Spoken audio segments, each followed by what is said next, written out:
የሰው ሕይወት በገንዘብ ብዛት አይደለምና ተጠንቀቁ የሚል ይሆናል።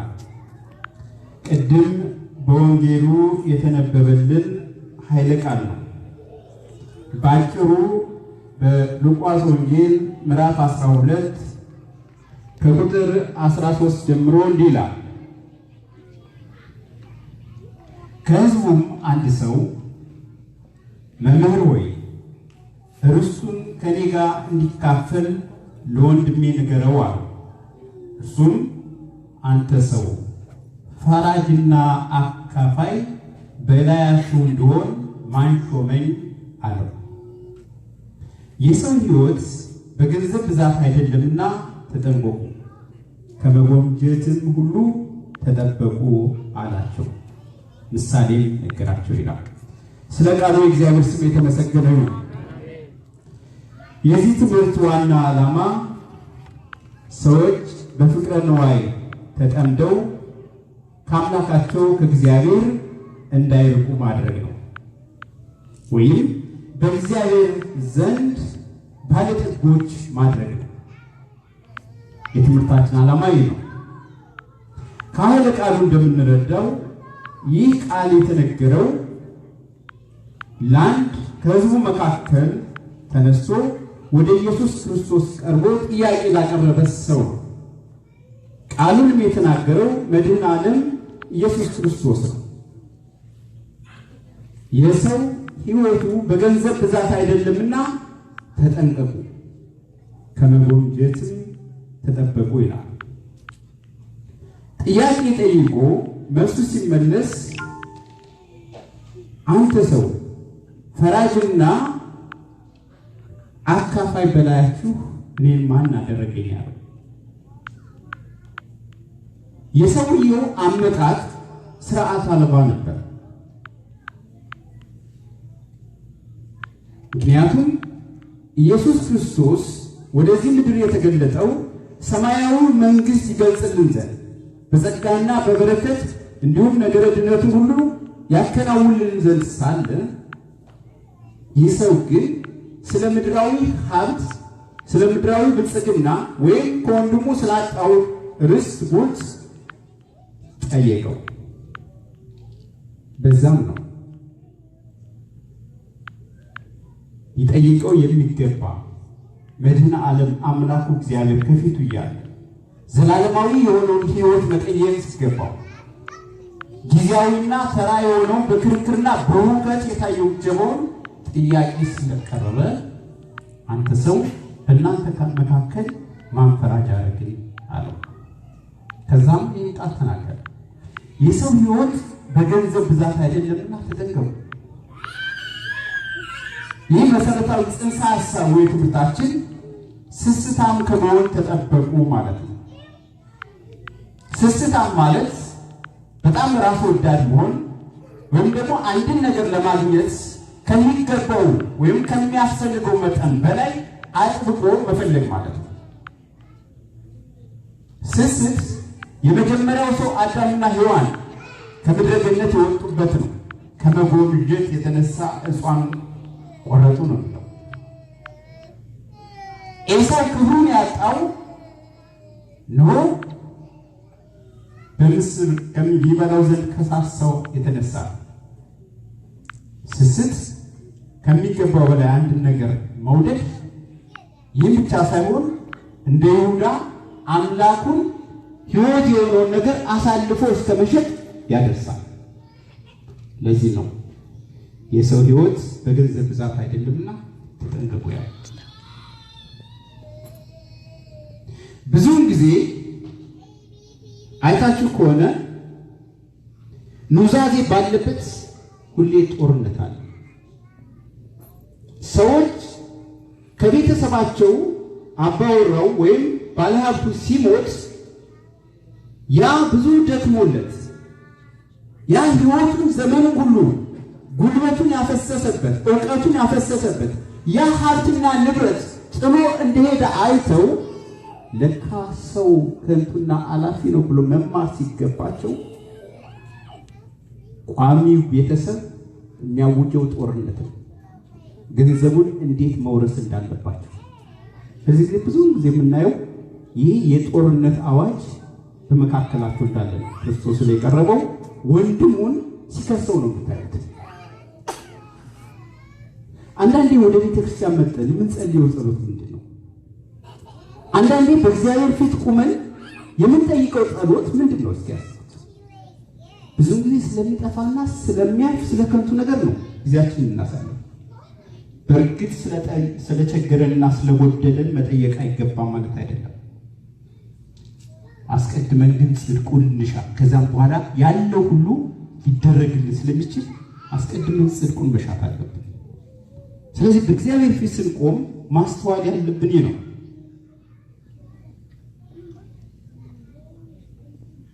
ምክንያቱም አንድ ሰው ለሁለት ጌታ መገዛት ስለማይችል፣ አንድ ሰው ለሁለት ጌታ መገዛት አይችልም ይላል። ወይ አምላኩን እግዚአብሔርን ወይም ደግሞ ማንን መውደድ አለበት ይላል። ማንን ይወዳል ይላል? አቤት ገንዘብን። አያችሁ ገንዘብ እንደምንድን የተቆጠረ እዚህ እንደ አምላክ ምን ያህል ኃይል እንዳለው የምታዩት እዚህ ላይ ነው። ክርስቶስ ራሱ በተናገረበት ንግግሩ እንደ አምላክ ነው የቆጠረው። ከአምላክ ጋር ያውም የሚወዳደር ወይ እግዚአብሔርን ወይም ደግሞ ገንዘብን ይወዳል። ለሁለት አምላክ መገዛት አይቻልም። ስለዚህ ራሳችንን መመርመር ተገቢ ነው። ምክንያቱም በስስት ወድቀን ከጸጋ እግዚአብሔር ጎድለን ከምድረ ርስታችን ከዘላለማዊ ሕይወት ከምንሻት ልንወርሳት ከምንፈልገው እንዳንወጣ። ይህ ማለት ገንዘብ ባለጸጋ መሆን ኃጢአት ነው ማለት አይደለም። ብዙዎቻችን እንዳንስት በእግዚአብሔር ዘንድ እጅግ የከበሩ ብዙ ባለጸጎች ነበሩ። ገንዘባቸውን ሌሎች አትርፈው ያለፉ። እዚህ ላይ የምንማማረው ሰው ሕይወቱን በሙሉ ለገንዘብ አሳልፎ መስጠት ወይም ደግሞ ከሚገባው በላይ አይምሮውን ለዚያ መስጠት ወይም ደግሞ በፍቅረ ንዋይ መጠመድን ነው። ገንዘቡ ሳይሆን ኃጢአቱ ራስን አሳልፈን የምንሰጥበት አይምሯችን ነው። ለዚህ ነው አንደኛ ጢሞቴዎስ ላይ ምዕራፍ 6 ላይ ገንዘብን መውደድ የጥፋት ሁሉ ስር ምንጭ ነው ይላል። ገንዘብን መውደድ የጥፋት ሁሉ ስር ምንጭ ነው። አንዳንዶች ይህን ሲመኙ ከሃይማኖታቸው ተሰስተው ወጡ ነው። ከሃይማኖታቸው ጥለው ወጡ። እንደ ይሁዳ አይነቶች ፊት ለፊት ነው አምላኩን አሳልፎ ለመሸጥ በ30 ብር የሚደራደር። እንደዚህ አይነት ፍቅር ላይ እንዳትወድቁ ነው። በእግዚአብሔር ፊት ባለጸጋ እንድንሆን ይሄ ተራና ኃላፊ የሆነውን ነገር እንዳይገዛን እንድንጠነቀቅ ነው የሚያስተምረን። ገንዘብ አጥብቆ መውደድ ሃይማኖት ያወጣል ማለት ነው። በዚህ አይነት እንደውም ገንዘብን ራሱ ጣዖት ብሎ ይጠራዋል። አንደኛ ቆላስይስ 3:5 ላይ እንግዲህ በምድር ያሉትን ብልቶቻችሁን ግደሉ፣ እነዚህም ዝሙት፣ እርኩሰት፣ ፍትወት፣ ክፉ ምኞት፣ ጣዖትን ማምለክ የሆነው መጎምጀት ነው ይለዋል። ጣዖትን ማምለክ የሆነው ምን አለው? መጎምጀት። ልክ ጣዖትን እንደማምለክ ነው። ሰው አይምሮ ስቶ ለገንዘብ ሲል ሰው ገንዘብ ለማግኘት ሲል ሁሉን ነገር አሳልፎ ሲሰጥ ያ ምንድን ነው? መጎምጀት፣ እንደ ጣዖት ይቆጠራል። ይህ ሰው ወደ እግዚአብሔር ቀርቦ ወንድሜ ርስቱን ያካፍለኝ ዘንድ እባክህ መምህር ሆይ እርዳኝ አለው። ብዙ ጊዜ ሰው ሲሞት ወይም ደግሞ ጣረ ሞት ላይ ሲሆን እንዲሁ ገንዘብ መካፈል ያለ ነው። በአንድ ወቅት ምን ሆነ? አንድ ፓስተር ምዕመናኑ ይከፈሉበታልና ታላቅ ረብሻ እንደዚህ ከዚህ በፊት እንዳየን ይነሳና ለሁለት ሲከፈል ጥል በመካከል ይደረጋል እና ይሄ ሀብት የኔ ነው፣ ይሄ ሀብት የኔ ነው በመካከል ሲነሳ ክስ ይጀምራል። ገንዘቡን ክስ ላይ ጠበቃ ይዘው ሲካሰሱ ያላቸውን አካውንት ሁሉ አውጥተው ሰጡ። ከዚያ ያላቸውን ቤተክርስቲያን ባንክ ወሰደው። ያ ሰውየው በጣም ተጎድቶ እጅግ ያዝን ስለነበረ ታመመ፣ ደከመ እና ሊሞት ሲል ጣረ ሞት ላይ አካባቢ እንዳለ እንደሚሞት ሲያስብ ቤተሰቦችን ጠበቃዬንና ባለ ባንኩን ጥሩ ብሎ አሰራቸው። ከዚያ ቤተሰብ እንደምታዩት እዚህ ያለ በትምህርት ኑዛዜ ነው ብሎ አሰቡ። ጠበቃ ሲመጣ የሚጻፍ ውል ነው ፊርማ ይኖራል ብለው ባንኩ ሲመጣ ደግሞ ገንዘብ አካውንት ወጥቶ ይሰጣል ብለው ይጠብቃሉ። ከዚያ በተኛበት አልጋ ላይ በቀኝና በግራ ቆማቸው። እንግዲህ እነዚህ ሰዎች አውቃቸዋል፣ ጠበቃውና ባለባንኩ ማለት ነው። ከዚያ ሰዎቹን የሰውየውን ኑዛዜ ይሁን ጥያቄ ይሰሙ ዘንድ ይጠብቃሉ። እሱ አይኑን ቀና አድርጎ ወደ ሰማይ ይጠብቃል። ከዚያ ጠበቃው ወዳጄ የመጣ ነው እኮ አንተን የምትለን እንሰማ ነው አለ። አይ እኔ ጌታዬ በሁለት ወንበዴዎችና ዘራፊዎች መካከል ነው የሞተው የተሰቀለው፣ እኔም ሕይወት የስታት በወንበዴዎች መካከል ተለፍዬ ነው አለ ይባላል። ሕይወቱ ሙሉ ያካበቱት ገንዘብ የዘረፉት እነሱ ስለሆነ እና ኑዛዜ ሲኖር እንደዚሁ ብዙዎቻችን ስለ ገንዘብ፣ ስለ ሀብት፣ ስለ ንብረት ስለምናስብ የህይወትን ዓላማና ትርጉም ሳንረዳ እንቀራለን። ሰዎች ሲሞት ህይወት አላፊ እንደሆነ እንኳን ተረድተን እኛ እንዘጋጅ ዘንድ የደወል ጥሪ መሆኑን እንረሳለን ማለት ነው። ስለዚህ ገንዘብ እንዳይገዛን፣ ገንዘብ ህይወታችንን እንዳናጣ እንዳያደርገን ልንጠነቀቅ ይገባል። እንዴት አድርገን ልንጠነቀቅ እንገባል? አንደኛ ጥለነው እንደምንሄድ ማወቅ መቻል አለብን። ምክንያቱም ስንመጣ ራቁታችን ነው የመጣነው። ስንሄድ ምናችን ነው የምንሄደው? እርቃናችን ነው የምንሄደው። አንዳች ነገር ይዘነው የምንሄድ ነገር የለም። ልናስተውለው የሚገባ ይህ ነው። ልናስተውለው የሚገባ ይህ ነው። ለዚህ ነው በሉቃስ ወንጌል ጌታችን ኢየሱስ ክርስቶስ ሲናገር በምሳሌ እንዲህ አለው ይላል።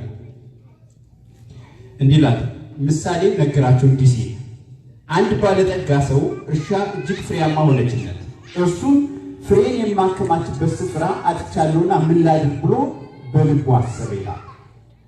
እንዲህም አደረገ፣ ጎተራዬን አፍርሼ ሌላ የሚበልጥ እሰራለሁ፣ በዚያም ፍሬን በረከቴን ሁሉ አከማቻለሁ። ነፍሴንም አንቺ ነፍሴ ለብዙ ዘመን የሚቆጠር ብዙ በረከት አለሽ፣ እረፊ ብይ ጠጪ ደስ ይበልሽ እላታለሁ አለ። እግዚአብሔር ግን አንተ ሰነፍ፣ በዚህ ሌሊት ነፍስን ካንተ ሊወስዷት ይፈልጓታል።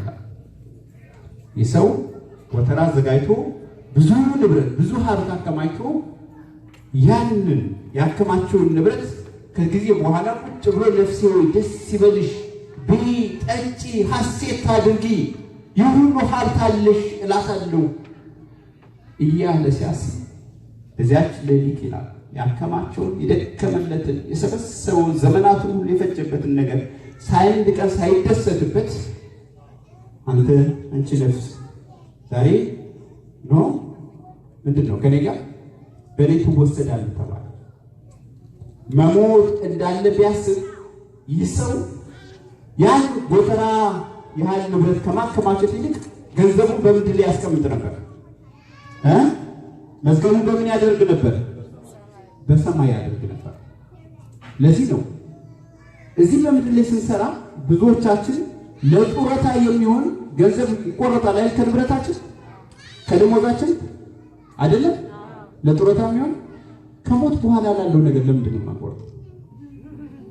ዘላለማዊ ለሆነው ነገር ለምንድን ነው የማንቆርጠው? ይህ እኮ ልንኖርበት ሳይሆን እንደ እንግዶች እንደ መጻተኞች ተቀመጡ የተባለበት እኮ መሬት ነች። እንዴት ጊዜያዊ በዘመናዊ ነገር በዘላለማዊ ነገር እንተካለን? ሰው የማያስተውለው ይህ ምንድን ነው? ስለዚህ ነው ክርስቶስ እንግዲህ በምድር ያሉት ማቴዎስ 6:19 ላይ ብልና ዝገት በሚያጠፋው ሌቦች ቆፍረው በሚሰርቁት ዘንድ ለእናንተ በምድር ላይ መዝገብ አትሰብስቡ ይላል። ብልና ዝገት በሚያጠፋው ሌቦች ሰርቀው በሚወስዱት እንትን ለምንድን ነው በሚወስዱት ላይ በዛ ገንዘባችሁን አታድርጉ አታስቀምጡ ይላል። በሰማይ መዝገባችሁን አስቀምጡ ዘላለማዊ በሆነው ላይ። ሁለት ባለጸጎች ሶስት ሰዎች ተቀምጠው እንዴት ሀብታም እንደሆኑ ያወራሉ። እና በጣም ገንዘብ ይወድ እንደነበር አንደኛው ይናገራል። እንደውም እሱ ብቻ ሳይሆን በቤቱ እንዴት እህቱን እያነሳ እኛ በህፃንነታችን ስናድግ ገንዘብ በጣም እንወድ ነበረ እና ትዝ ይለኛል አለ። ይሄ ሽልንግ ነው የሚባል ታውቃላችሁ? 50 ሳንቲም ሽልንግ ነው። ያን አንስቶ እህቴ ይላል ያን ያስኩትን ገንዘብ በእጇ ይዛ ለመዋል ለማምሸት ከብቶችን ትጠብቅ ነበር ይላል። ይዤውን ዋልና ስጠኝ ማታ መልስላሉ፣ ስለዚህ ፈንታ ከብቶችን ልጠብቅ ትለኝ ነበር ይላል እና ይስቃሉ በዚያ። ሶስተኛው ሰውዬ ግን አይስቅም። ለምንድን ነው ወዳጄ የማስቀው? ያስስቀው አይ አሁንስ አንተ ምን እያደረግክ ነው አለ። አሁን አንተ የሰበሰብከውን ገንዘብ ይዘኸው አታድር፣ ሰበሰብከው እንጂ ወደ ላይ ይዘኸው አትሄድም አለ። ማስተዋል ያቃተን ነው። ስለዚህ አላፊና ጠፊ እንደሆነማ ካስተዋልነ መዝገባችንን በሰማይ እናደርጋለን። ስለዚህ የሰው ሕይወት የሚተረጎመው በሚያገኘው በገንዘቡ ብዛት ሳይሆን በሚያከማቸው ሰማያዊ መዝገብ ላይ በሚያስቀምጠው ሀብት ይሆናል ማለት ነው። አንተስ ያገኘው ምንድን ነው? ስለዚህ በሚጠፋው ገንዘብ ሳይሆን ዘላለማዊ በሆነው ላይ ማተኮር አለብን። እኛ ኃላፊና ጠፊ እንደሆነ ካሰብን ማለት ነው። ሁለተኛው ባለን ነገር መደሰት ወይም መርካትን መማር ባለን ማመስገን መቻል። አልጠግብ ባይ ምንድን ነው የሚለው? ሲተፋ ያድራል የሚባል አይታችኋል? ስስታም ሰው ማለት ነው። ባለው ደስተኛ መሆን። አንዳንዶች እንደው ሲመክሩ ብልጥ ልጅ የሰጡትን ይዞ ያለቅሳል ይላሉ። ለምንድን ነው የሰጠውን ይዞ የማይደሰተው? ለምንድን ነው እንዲያለቅስ እናስብ? አመስጋኞች ሁሉ እኮ ነው ባለን ነገር ሁሉ ማመስገን እኮ ነው የሚጠበቅብን። አመስጋኞች ካልሆነ ራሱ ህይወትን እየኖርነው አይደለም። ህይወትን ራሱ እየኖርነው አይደለም። በትናንትናው በነበረብን በደረሰብን ችግር ስቃይ እያዘነ ስለነገው ደግሞ እየተጨነቅን የምንኖር ከሆነ ዛሬ እግዚአብሔር የሰጠን በእጃችን ሊያስቀመጣትን ሰዓት ቀን በደስታ እንዋልባት ማለት ነው። አልተደሰትንባት። የህይወት ትርጉሙ ደግሞ በእጃችን ያለው ደግሞ አሁን ነው። ይቺ ሰዓት ነች በእጃችን። ነገ ገና አልመጣም። ትናንትና አልፏል፣ የኛ አይደለም። ነገ ገና አልደረሰም፣ አሁን ነው ያለው። ይህን ሰዓት ባለን ነገር እግዚአብሔርን እያመሰገን በባረከን ሁሉ በረከት በዚህ ምድር ባስቀመጠን በተደረገልን ሁሉ ካመሰገነ ትልቅ እርካታ ይሆናል። ስለዚህ ባለን ህይወት ማመስገን። አንድ አሳጥማጭ ትንሽ ጀልባ ያለችው ጠዋት ተነስቶ ያጠምድና የሚያስፈልገውን ያጠምድና አሳዎችን አስቀምጦ በጣም እየተዝናና ሰማዩን እያየ በጀልባው ይዝናናል። አንድ ባለጸጋ ደግሞ ብዙ ጀልባዎች አሉት፣ ባለሞተሮች ናቸው። ሁሌ ሲሄድ እንደዚያ ስለሚዝናና ስለሚያየው ይናደድበታል። አንደን አልመክረው ብሎ ባለጀልባውን አገኘ። ወዳጄ ስለምን እዚህ ጊዜን ታቃጥላለህ? ለምን ብዙ አታጠምድ ማሳ ይለዋል። እሺ ከዚያ አሳጥምድ ይለዋል። ብዙ አሳ ብታጠምድ እንደኔ አይነት ሞተር ያለው አሳ ትገዛለህ። ሞተር ያለው አሳ ከገዛ ወደ ጥልቅ ወጥተህ ብዙ አሳዎችን ታወጣለህ። ከዚያስ ብዙ አሳዎችን ባወጣህ ጊዜ ሌላ ሁለተኛ ሞተር ያለው ትገዛለህ። በ10 ዓመት ብዙ ጀልባዎችን ይኖሩሃል ይለዋል። ከዛ ብዙ ጀልባዎች ካለኝ በኋላ ብዙ ጀልባዎችን ከሰበሰብ በኋላ እንደኔ ይሁሉ አከማክ ህይወትን ኢንጆይ ታደርገዋለህ ይለዋል።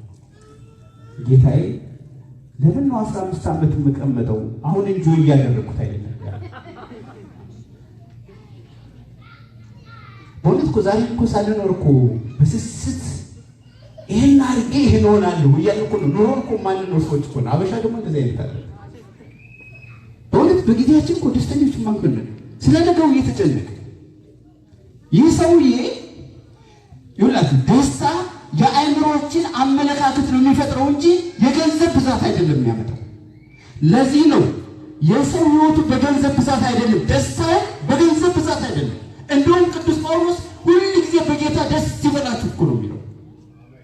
ሁሉ ጊዜ በጌታ በተወደደው በልጁ በሱ ደስ የምሰኝበት ይተዋል። የሚወደውና በሱ ደስ የምሰኝበት ልጄ ለአብ እኮ የደስታው ምንጭ ሆኖ ነው ለእኛ ደስተኛ እንደሆነ በሱ ደስ ይበላችሁ ተባለ። ወገኖች ደስታችን በሱ ላይ ከተመሰረተ ዘላለማዊ ነው፣ የሚያውከን ነገር አይኖርም። በቁሳቁስና በገንዘብ በሰው ከሆነ ግን ያ ሲጠፋ ወይም ስናጣው ወይም አንዳች ነገር ሲሆን ደስታችን ይጠፋል። ታዲያ ይሄ ባላንድ ጀልባ የዕለቱን አጠመደ፣ ያን በላ፣ በቃ ተመስገን ይላል። እና ይሄኛው ደግሞ 15 ዓመት 20 ዓመት እንትኑ ነው። ግን መጨረሻቸው ምንድነው? የሁለቱም ግብ ምንድነው? በህይወታቸው ደስተኛ መሆን ነው አይደለም? እና ለምን 15 ዓመት አደከመኝ ይለዋል። ስለዚህ በዕለቱ መደሰት። ዕብራውያን 13:5 አካሄዳችሁ ገንዘብ ያለ መውደድ ይሁን ይላል። አካሄዳችሁ ምን ያለ መውደድ ይሁን ይላል? ገንዘብ ያለ መውደድ። ያላችሁ ይበቃችኋል። ተመልከቱ፣ ያላችሁ ይበቃችኋል። እሱ ራሱ አልለቅም ከቶ አልተውም ብሏልና። ተመልከቱ፣ እግዚአብሔር ራሱ ቃል ማለት ነው። ከዚህ ላይ አካሄዳችሁ ገንዘብ ያለ መውደድ ይሆናል። ያላችሁ ይበቃችኋል። በዚያ ብቻ አይደለም፣ እርሱ ራሱ ከቶ አልለቃችሁም አልተዋችሁም ብሏል ይላል። አንፈራም። ነገ ችግር ይመጣል ብለን አንፈራም። ማን ስላለ? ማን ስለማይለቀን? እግዚአብሔር። እሱ ራሱ አይለቃችሁም ይላል። የታመነ ክንድ አለ። ቃሉ የታመነ ነው። እግዚአብሔር ከኛ ጋር ከሆነ ማን ይቃወመናል ነው የሚለው ቅዱስ ጳውሎስ። ስለዚህ ለምንድን ነው የምንፈራው? ባለን እንደሰት ያለን ይበቃናል እንበል። ያ ማለት ምስራ አይደለም፣ አንድ ምስራ ማለት አይደለም። ለይተን እንወቅ። ክርስቲያን ባለበት ሙያ ዘርፍ በጣም ምንድነው ሃይር ስታንዳርድ ነው መኖር ያለበት ነው። ተማሪ ከሆነ በጣም ቶፕ ተማሪ መሆን አለበት። ጌታን የሚገልጽበት ያ ነው። ሰራተኛ ከሆነ ኮከብ ሰራተኛ መሆን አለበት። የሚያደርገው ሁሉ ለክብር ነው። ለዚህች ምድር ምንድነው አመጃጃው ውስጥ የተባለ በእያንዳንዱ ሁሉ ለጌታ ክብር ብለን እናደርጋለን። በስራችን ሁሉ በስኬታማዎች መሆን መቻል አለብን። ስለዚህ ገንዘብ ባለመውደድ ይሆን ይላል ነው። አንድ ባለጸጋ ነጋዴ ምንድነው የሚያስደስታል? እያንዳንዷ ዶላር ስትጨምርልኛል፣ ኤቭሪ ስቴፕ አንድ ዶላር በተጨመረች ቁጥር ደስታ ይኖረኛል። እንዴ ይሰዋል። የደስታው ምንጭ ምንድን ነው? ይሄውን አንድ መኪና ቢገለበጥበት ምንድን ነው የሚሆነው? ደስታው ወዲያው ነው የሚጠፋው። በአንድ ብር መምጣት እንዲህ የሚያስደስተው ከሆነ ማለት ነው። ስለዚህ አስተዋዮች ሁኑ፣ አትጎምጁ፣ ስስታም አትሆኑ። በዚች ምድር ጥበብን የተሞላው ጠቢቡ ሰለሞን ይለምን የነበረው 38 ላይ ድህነትና ባለጠግነትን አትስጠኝ፣ ነገር ግን የሚያስፈልገኝን ስጠኝ ነበር። ድሃም እንዲሆን አይፈልግም፣ እግዚአብሔርን እንዳያማርር። ባለጠጋም ሆኖ ደግሞ በትዕቢት እንዳይወጠር እኒህን አትስጠኝ ይላል። ነገር ግን ምንድን ስጠኝ አለ? የሚያስፈልገኝን ስጠኝ። ይሄ ያለኝ ይበቃኛል የሚለውን ማስተማር ትልቅ ሀብት ነው። ያለኝ ይበቃኛል ብሎ በዕለቱ መደሰት ማመስገን ትልቅ ሀብት ነው። ቅዱስ ጳውሎስ ለጢሞቴዎስ በጻፈለት መልእክት አንደኛ ጢሞቴዎስ 6:6 ላይ ኑሮዬ ይበቃኛል ለሚል ግን እግዚአብሔርን መምሰል እጅግ ማትረፊያ ነው ይላል። ተመልከቱ፣ ኑሮዬ ይበቃኛል የሚል እግዚአብሔርን መምሰል እጅግ ማትረፊያ ነው ይላል። ከዚህ ቢበልጥ ነገር አለ? በኑሮ ደስተኛ ይሆናል ባለኝ ይበቃኛል ብሎ የሚያስብ በዚያ አመስጋኝ የሆነ ወደ እግዚአብሔር ወደ መምሰል የሚመጣ ነው ይላል። ስለዚህ ሕይወታችንን ልንመረምረው ይገባል ማለት ነው። አንደኛው ምንድን ነው ያልኳችሁ? ኃላፊና ጠፊ መሆናችንን ማስታወስ። ሁለተኛው ምንድን ነው ያላችሁ?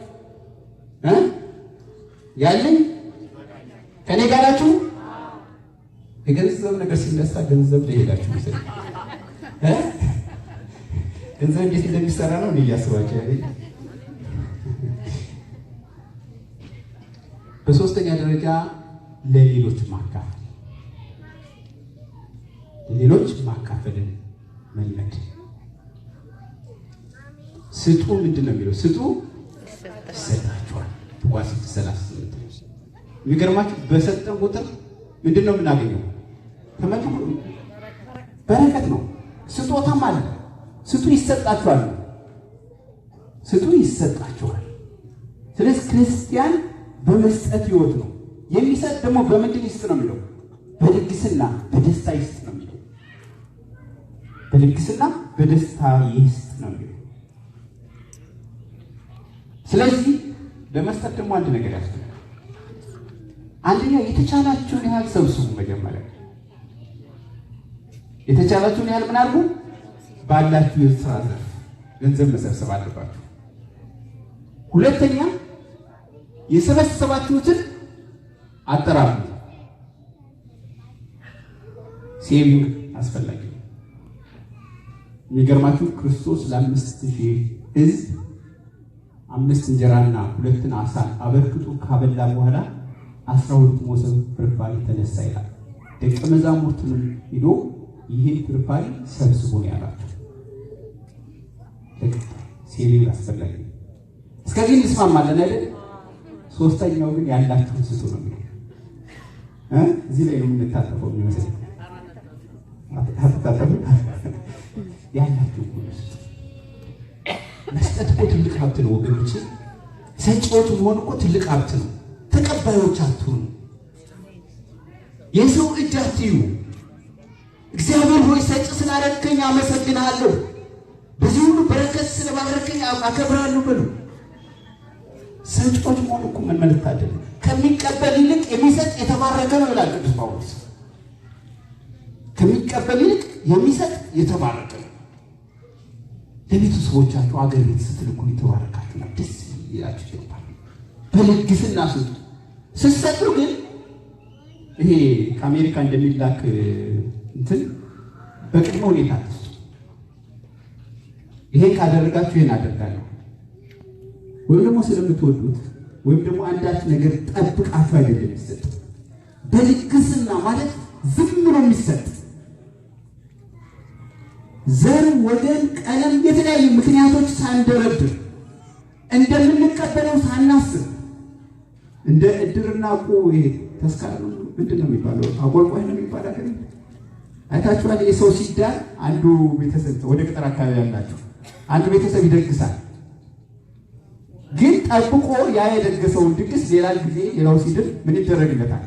ይመለስ። ይሄ ስጦታ አይደለም፣ ብድር አለብኝ ልድር ነው አሉ ነው የሚባለው። ቀን ሲደርስ ምላሽ ዳ ነው የሚሆነው። ስትሰጡ በልግስና ስጡ። እንዲሁም ቀኝ የሚሰጠው ግራ እኮ ነው። በቃ ሰጣችሁ አታስቡት፣ እንደሰጣችሁ አትቁጠሩት። ብዙውን ጊዜ ስንሰጥ ለጽድቅ ብለን እንሰጣለን። መልካም ነው። ከዚህ ያለፉት ግን ሲሰጡ ለሰብዕና ሰው መጎዳት የለበት ብሎ ስለ ርኅራኄ ብሎ ይሰጣሉ። ከመጠበቅ አይደለም ስጦታ፣ ዝም ብሎ መስጠት። እግዚአብሔር ሲያበረክት፣ እግዚአብሔር ሲለግስ፣ እግዚአብሔር ሲያከብር እንዲህ ነው። እግዚአብሔር እንደዚህ አንዳንዶች መስጠት እንዴት ይከብዳቸዋል። ይሄ ሚዶ ይባላል። ይሄ እንደዚህ እጁን የጨበጠ አይታችኋል? ማበጠሪያ እንደዚህ አይነት የማይላቀቅ እጅ አለ። እንደዚህ እንደተጣበቀ ነገር በጣም እንደው ሲብስ ደግሞ ለራሳቸው እንኳን ገንዘብ ሰብስበው ለራሳቸው የማይሆኑ ሰዎች አይታችሁ ታውቃላችሁ? አንድ የኢትዮጵያ ቴሌቪዥን አንድ ለዳን 15,000 ብር ነው በእንትን ቋጥሮ የተገኘ እየለመነ የማይበላ የማይጠጣ የ15,000 ብር ግን ተገኘ። በድሮ ገንዘብ ደግሞ 15,000 ብር ትልቅ ነገር እንትኑ ቀረጢቱ ፈንድቶ ነው ብሩ ሲበተን በፖሊስ ቁጭ ብሎ ቆጠሩት። ተጠቅሎ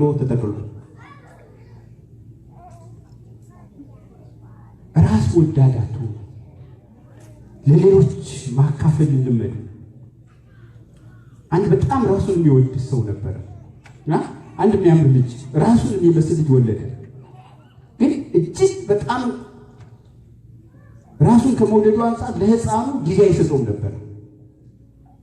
የሚገርማችሁ እና ልጁን አጠገቡ ያስቀመጠ እሱ ብዕር ቀርጾ ቀለም በጥብጦ ጽሑፍ ይጽፋል። ልጁ ከአባቱ ጋር መጫወት ስለሚፈልግ አባዬ ብሎ ሲመጣ እዛው ቁጭ በል እያለ ይመልሰዋል። አባዬ እያለ ሲሆን እዛው ቁጭ በል እያለ ይመልሰዋል። አንድ ሮጦ ሲመጣ ይሄ የበጠበጠውን ቀለም ደፋበት። እዚያን ጊዜ ሰማይና ምድር ዞረበት። ሰው ልጁን ብድግ አደረገና ወደ ላይ እንደዚህ ወደ ምድር ሊመታው ሲያስብ እንዲህ ቀና ብሎ ሲያዩ አይን ላይ ሲተያዩ ራሱ ሆኖ አየው። ቀስ አድርገና ቁጭ አደረገው። ራሳቸውን ካለካቸው በስተቀር ሰውን መደገፍ የማይችሉ ሰውን መርዳት የማይችሉ አሉ። ለሰው የማይገዳቸው ብዙ ሰዎች አሉ። እንዲሁም የራሳቸውን ቤት የሚያውቁም አሉ። የሚገርማቸው ከስስት የተነሳ እኔ አንዴ ትዝ ይለኛል አዲስ አበባ የሆኑ ሰዎች ተጣልተው ከአንድ አባት ጋር ለርቅ ሄጄ ነበር እና ጥላቸው የገንዘብ ጉዳይ ነው። ይሄ ቤቶች የሚባል መንጠቆ የሚባል ነገር አይታችሁ ታውቃላችሁ? እንደዛ አይነት እና ሴትዮዋ ወጪ ትጽፋለች። ይሄ ያስፈልጋል እያለ እንትኑ ላይ ትጽፋለች። ግርግዳው ሁሉ ይሄ ማስታወቂያ እንትን የወጣ ነው የሚመስላችሁ። ሰውዬው ያን እያየ ነው ትርጉም እና በዚያ ነው የሚጣሉ። አዲስ ተለጥፎ ሲያይ ይናደዳል። እሱ ምንድነው መጣ ያ ምንድነው ሲባል የተለጠፈ ነገር ብዙ ማስታወቂያ ይመስላል። ከዛ እነዚህ አባት ያናዩና ይሄው በየለቱ አዲስ ነው የምትለጥፈው፣ በየለቱ ገንዘብ ነው የምትለው፣ በየለቱ እኔ አባት ተደንቀው ይሄ ሁሉ አያስፈልግም አምጭማ ወደ ከተው አንድ ነገር ጻፉ። ባል ሆይ ሚስትህን እንደራስህ ውደድ ብሎ ይችላል። ከዛ ያችናይ ሴትዮዋ ባል ሆይ ራስህን ውደድ ምንድነው አባቴ አለች። እሱ እንደራሱ አንቺን ቢወድ ይሁሉ ጭቅጭቅ የለም ሁሉ ነገር ይሰጣሻል አላት። የሚያሳዝነው ግን ሴትዮዋ ዞር አለችና እንዴ እኔ እኮ ስስት መስሎ ነበር፣ ለካ ጥላቻ ነው። አብረን ተቀመጣለን ተመርምሮ እንደተገኘ በሽታው ተመርምሮ እንደተገኘ ሰው ለካ ጥላቻ ነው ወይ አለች። የራሱን ቤት ያውቃል። ምሳሌ 15:27 ላይ ትርፍ ለማግኘት የሚሳሳሰው የራሱን ቤት ያውቃል ይላል። ትርፍ ለማግኘት የሚሳሳሰው ምን ያደርጋል አለ? የራሱን ቤት ያውቃል። በጣም ይደግፋል። የራሱን ቤት ያውቃል። አይገጥ አንዳንዶች በጣም ስስታም ሰዎች ስለሌላው ህይወት የማይገዳቸው ሰዎች አሉ። አንዴ ህንድ ላይ ምን ሆነ? አንድ ወረርሽኝ መጣ። ወረርሽኝ መጥቶ ቤተሰቡን ፈጀ። የተወሰነ ቤተሰብ እና አንድ ሰውዬ በጣም ገንዘብ የሚወድ ሰው የማይታየው ሰው ነበር እና ሁለቱ የተመሳሳይ ባህሪ ያላቸው ተገናኙና አንደኛው በጣም ሲያዝን ያገኘዋል። ምን ሆነ ነው ይለዋል። ባለፈው 2 ሳምንት አጎቴ ሞተ እና 7 ቆም ከብቶች ነበሩት። እንደዚህ ሆኖ ቀብሬ እነሱ ወሰድኩኝ ይለዋል። መልካም ነው ይላል። ያ ምክንያቱም ተመሳሳይ ባህሪ ያላቸው ከዘምና ትካዙ ይለዋል። ባለፈው ሳምንትም አንድ አክስቴ የምትሆን ሙታ አንድ ጎጆ ጥላ ሄደች፣ እሷን ወረስኩ ይላል። አንተ ሆኗ ደህና እኮ አገኘሁ እና ምን አንተ ያስተግዛል ይሄ ካለ ይሆን? አይ መሰማኝ በዚህ ሳምንት የሞተ የለም። በዚህ ሳምንት የሞተ የለም። በሰዎች ችግር ሌሎች ሊያብቡ ይፈልጋሉ። ገንዘብን ለማግኘት ግን ስስት ማለት ይሄ ነው። ለራሳቸው ተድላና ደስታ ሲሉ ሌሎችን ረግጠው የሚሄዱ ሙሰኞች አሉ በአገራችን በተለያየ ቦታ። ስለሌላው ነፍስ የማይገዳቸው ጊዜያዊና ከንቱ የሆነውን ገንዘብ ፈልገው ዘላለማዊ ሕይወትን የሚያጡ ሰዎች አሉ። የሰው ትርፉ ምንድነው? የሰው ሕይወቱ በገንዘብ ብዛት አይደለምና ተጠንቀቁ ይላል ክርስቶስ የተናገረው። ይሄ በመስጠት እርቁ አሰልቹ።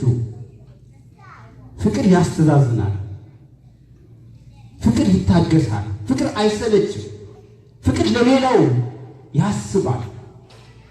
ሁሌ በመስጠት ደስ ይሰኛል፣ አይከፋው።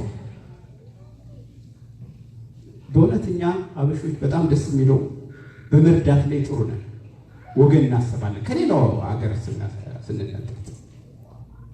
ግን አንዳንዶች ደግሞ የሚሰወሩ ሰዎች አሉ ከቤተሰብ። በእርግጥ ጫናው ስለበዛ ይመስለኛል። ባለፈው አንድ እህታችን እዚህ ትኖራለች የነገረችኝ ነገር አለ እና መሆነን ያለችኝ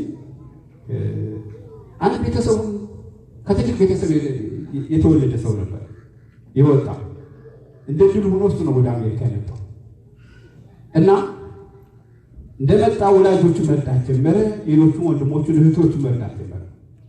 ግን ትልቅ ፋሚሊ ስለሆነ አንዱ ሲወልድ ሌላ ለልደት፣ ሌላው ክርስትናው ይደርሳል፣ ሌላው ሰርግ ሲወልድ ሌላው እንትን እያለ በጣም መከራው ላይ እና መኖር አልቻለም። የራሱን ሕይወት በመስረት አልቻለም። ገና ሲንግል ነው ስለው ከዛ የና ለወላጆቹ ቤት ምናምን የራሳቸው መቋቋም ያላከና ምንም ርህራሄ እንደሌላቸው ሲያይ የሚገርማችሁ ሲደውል ፕሮጀክት ቀርጸው ደግሞ የቫይበር መጥቷል። አሁን እሱ መደወል አይጠበቅም፣ እነሱ ይደውላሉ። አዲስ ነገር ቀርጸው ነው የሚጠብቁት። በቃ እነዚህ ሰዎች እኔ እንደሌለው ካላሰቡ በስተቀር ምንም መኖራችን ብሎ የራሱ ሕይወት ሊኖር ሲያስብ በጣም የሚያሳዝን አሰባሰብ። አንድ ወዳጅ አለው። ወዳጅ ሆይ ብሎ ለምኖ በቃ ሞቷል በላቸው ብሎ አርዳቸው ይሏል። እስቲ ተቀይራለሁ ይላል። እንደዚያ ብሎ ሞቷል ብሎ ያ ሰው ተለምኖ ያረዳል። እስቲ ተቀይሮ ይቀመጣል።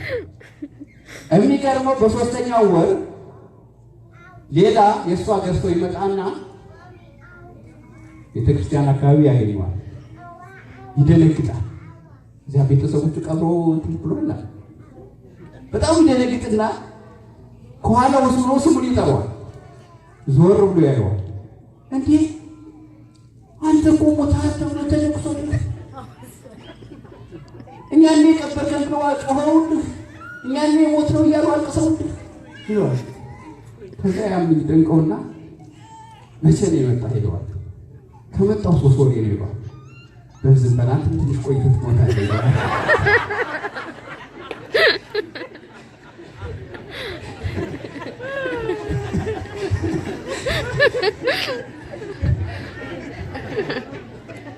መስጠት አያሰለች እግዚአብሔር እንደሚሰጣችሁ ካሰባችሁ እና ሶስተኛው በመስጠት ምን ለሚሰጥ ይሰጠዋል ነው የሚለው።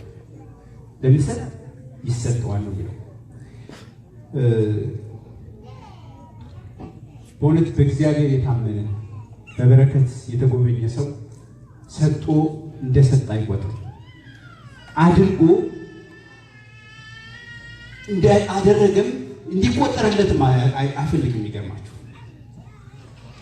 በቃ እሱ በውስጡ ደስታውን መካፈል ብቻ ነው። ሌሎች ተደስተው በሱ ስቃይ ሌሎች እንዲደሰቱ ነው የሚፈልገው። እሱ ሰርቶ ሌሎች እንዲከብሩ ነው የሚፈልገው። አይታችሁ እንደው እግር ኳስ ጨዋታ አይታችኋል አይደል? ዋናው ጨዋታ የሚጫወተው ማን ነው? እግር ነው አይደለም? ከኔ ጋር ናችሁ? እግር ነው የሚጫወተው። እጅ እንደውም ምንድን ነው የሚደረገው? እንዳይነካ ነው የሚከለከለው አይደለም? ከነካ ምንድን ነው የሚሆነው? ቅጣት ነው፣ ፋውል ነው፣ ቅጣት ነው የሚሰጠው። ነገር ግን ከጨዋታ ከድል በኋላ ማን ነው ዋንጫውን የሚያነሳው? እጅ ነው። እኔ ተጫውቼ እኔ ተሰብሬ እኔ ተብዬ እንዴት እጅ ያነሳል ብሎ ግራ ይቆጣል።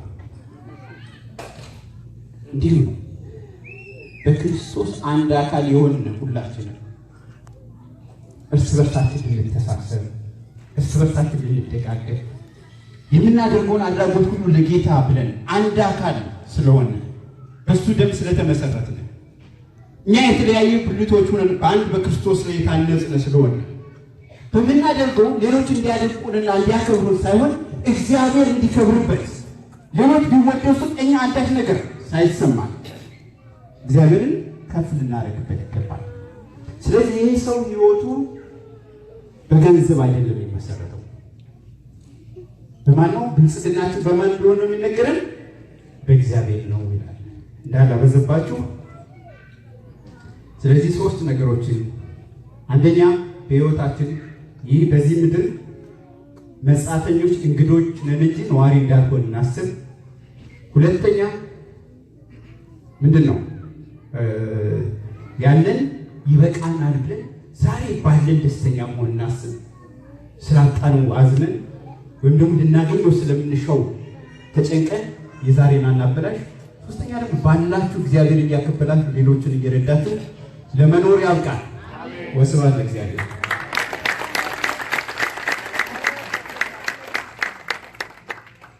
እንደው ጭብጨባ ባይቆም መልካም ነው። እግዚአብሔርን አመስግኑት። በእውነት ክብርን ሁሉ እሱ ይውሰድ። መንፈስ ቅዱስ የገለጠለት እንዲህ የሕይወት ትምህርት የሆነውን ያቀብላል። እግዚአብሔር አምላክ በእውነት ይህንን የመሰለ የሕይወት ትምህርት ጣፋጭ የሆነውን ቃሉን በመምህራችን አስተላልፎልናል። የሰው ሕይወት በገንዘቡ ብዛት አይደለምና ተጠንቀቁ በሚል ኃይለ ቃል ተነስቶ ጣፋጭ የሆነ የእግዚአብሔርን ቃል ፈረንጆች እንደሚሉት ላይፍ አፕሊኬሽን አድርጎ የሕይወትን ተግዳሮት በቃለ እግዚአብሔር መነጽርነት እያሳየ ጥሩ የሆነውን ቃል እግዚአብሔር አሰምቶናል። በእውነት ለመምህራችን ጌታ መንፈስ ቅዱስ ጸጋውን ክብሩን ያብዛልን፣ ቃለ ሕይወትን ያሰማልን፣ ቃለ ሕይወትን ያሰማልን። አሜን። የአገልግሎት ዘመኑን ይባርክልን። አሜን። በእውነት በተማርነው ትምህርት እኛም ጸንተን ለራሳችን ብቻ ሳይሆን ለሰዎችም የምንኖር እንዲያደርገን በሕይወታችን ስንኖር ደግሞ ከስስት ነፃ የሆነ ሕይወት እንድንኖር አካሄዳችን ሁሉ እግዚአብሔርን የመሰለ እንደ ሐዋርያቱ እንደ ቅዱሳኑ ሁሉም ብለው እንደተከተሉት የገንዘብን ነገር የሥጋዊ ፍላጎትን ነገር ቀንሰን እግዚአብሔርን እየተከተልን የእግዚአብሔርን መንገድ ይዘን ሕይወታችንን እንድንኖር እርሱ አምላካችን ይርዳን። ያንንም ለማድረግ የቅዱሳኑ ጸሎት ምልጃ በረከት አይለየን። የዕለቱን